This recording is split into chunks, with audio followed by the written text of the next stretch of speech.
Welcome to Astro Portraits. I'm Ralph Demetrius, one of the astrologers at Planetary Calendar. And our portrait this week is of California. Yes, the big state, out west, up along the Pacific Ocean. California, it has a chart. Like every city and every country has a chart, a founding chart. Because it's actually a relatively new state. It was founded in 1850. The chart's very well known. It's harder than like doing the chart for Paris, for instance, which has had multiple incarnations, but goes back to, a little village on an island going back into during Roman times. But California was founded September 9th, 1850. And it's very different in some ways than a lot of the states because, for instance, the original 13 colonies, they all have as their founding date July 4th, 1776, just like the United States of America, because that's when they became states. That's their founding. That's their official date. They're all Cancerians. In fact, many of the later states also were founded in Cancer. They would simply wait till July 4th and they would found the date, but it was different years. California was very much an outlier. Instead of being a Cancerian, it's a Virgo. But Cancer is a very strong sun position. Virgo is not considered to be a super strong sun. It's not dignified in any way. But it does have some interesting things that happened to it. You see, Virgo related very strongly to the Masonic traditions. The design and the chart for Washington, D.C. has Virgo rising, for instance, and the alignments has a lot to do with encircling the constellation Virgo.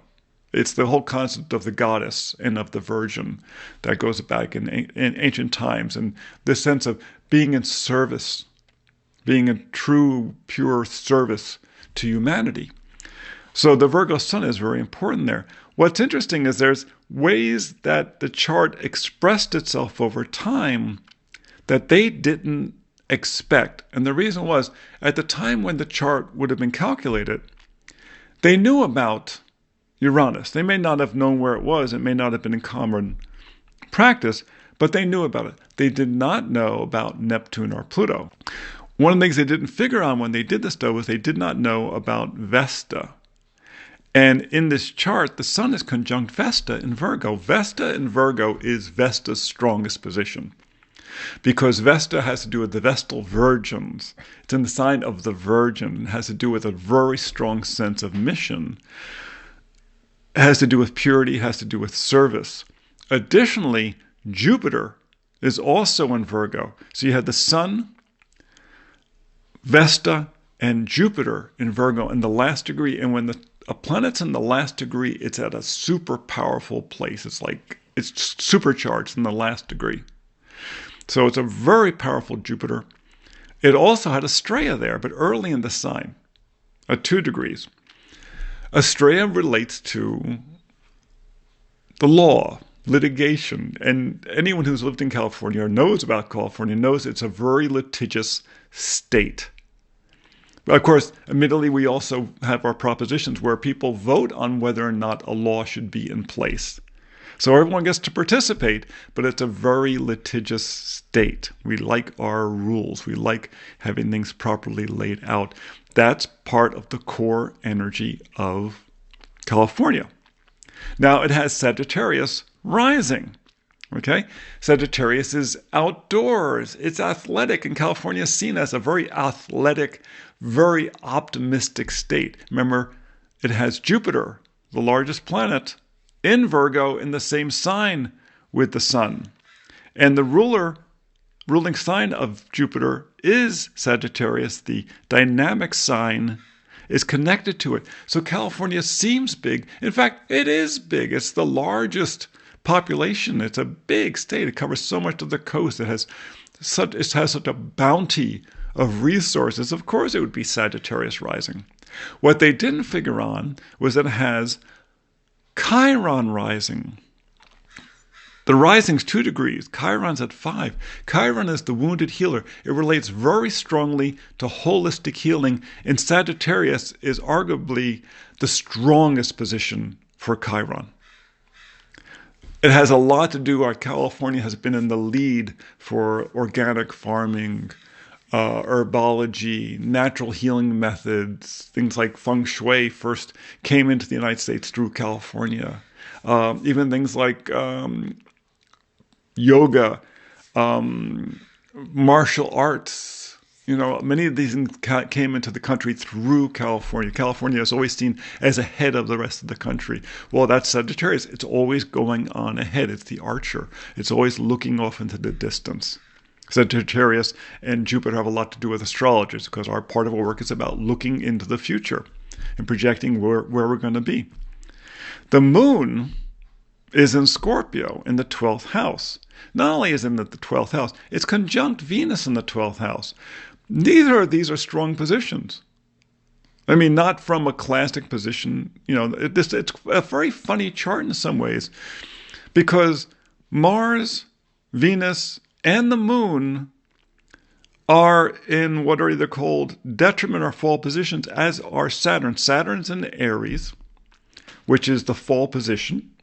Okay? The moon is in Scorpio. It's a fall position. Venus is detriment in Scorpio, and Mars is in Libra, which is the detriment position. Now, from a classic astrological position, this would be considered horrible. And yet, California is a tremendously successful state. What's happening here?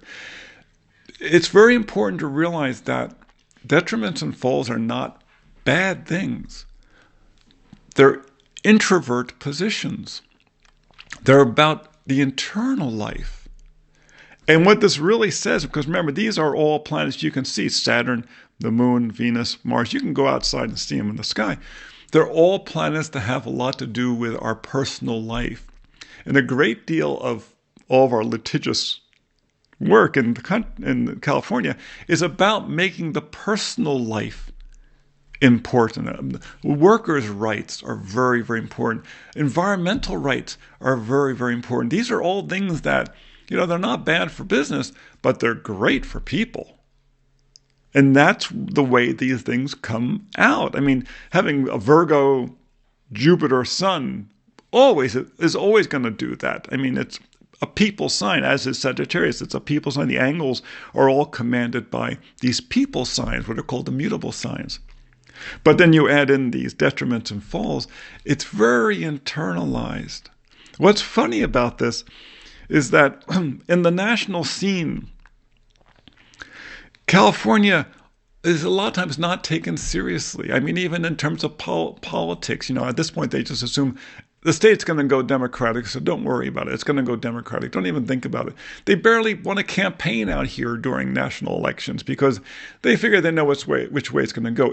We are not taken as seriously as Ohio, which is a fraction of the size and population of California. I mean, these other states that are tiny in comparison to California are taken more seriously politically than California.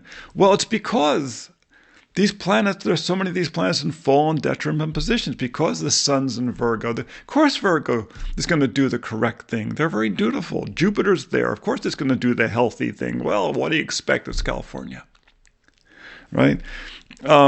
Mercury is also in Libra, conjunct Mars. This is once again that desire for justice. Mercury conjunct Mars in the 11th house, the house of making a social change, in Libra, the sign of law. And Mercury in Libra may take a long time to decide, but when it decides, Mars in Libra says, we're going to act. It has Saturn in Aries retrograde.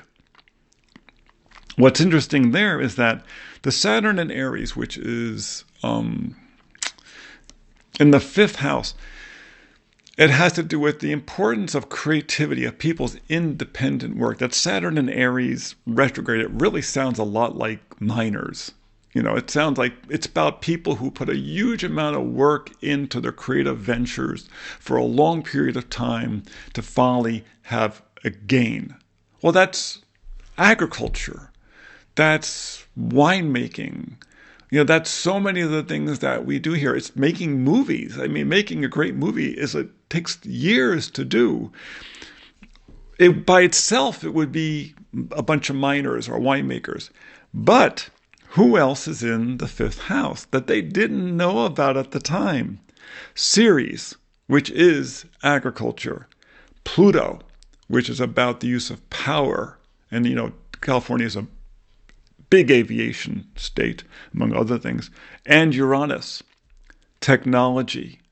And both Pluto and Uranus have a huge amount to do with the mass media. In the fourth house is Neptune and Pisces. So California is actually having a Neptune return right now because Neptune's in Pisces again. That's at its core. One, it's a great belief in the sea. Neptune and Pisces has a great belief in the sea, but it also has to do with movies. And when you say California to many people, what do they think? Hollywood. They believe in movies, and we believe in movies. And when you go to LA, for people from LA, they don't even call it the movie industry. They just call it the industry because it's so dominant. What's the other big industry of California people think of? Wine. Neptune. Illusion. Neptune and Pisces is a very strong position. When they first described Neptune as the ruler of Pisces, or one of the signs of Pisces, which is not really correct, it was because there seemed to be such a natural affinity between the two. And there is, even though in the dignities it doesn't really function like that. It's based upon the geometry. But Neptune has a great deal to do with fluids, gases, the sea, that which surrounds us. It's not so much a personal planet. But here you have this whole collection of 4 bodies in Aries in the fifth house that they didn't know about at the time when this chart was first cast. So it's a fascinating picture of kind of unintended consequences of how it evolved. It's very similar to what we discussed in the chart of Washington, D.C., of what they didn't know about when the chart was cast. Who else was out there that was having an influence? And as time went on and these planets were discovered, these influences would bloom and become manifest. So after all, in 1850, there wasn't a movie industry. But by the time that Neptune was discovered, you get close to the turn of the century, that's when Edison invented the movie camera. So that's the chart of California. I hope you found it interesting. I found it fascinating. And until next time, make sure you come and see our portraits every Tuesday. And then we do our weekly forecasts on Friday. You can find them at Planetary Calendar Astrology on YouTube. You can also find them at planetarycalendar.com, where you can find a lot of our videos. You can also find, of course, our calendars there, the planetary calendar, because you want to know what's going on. And until next time, be well.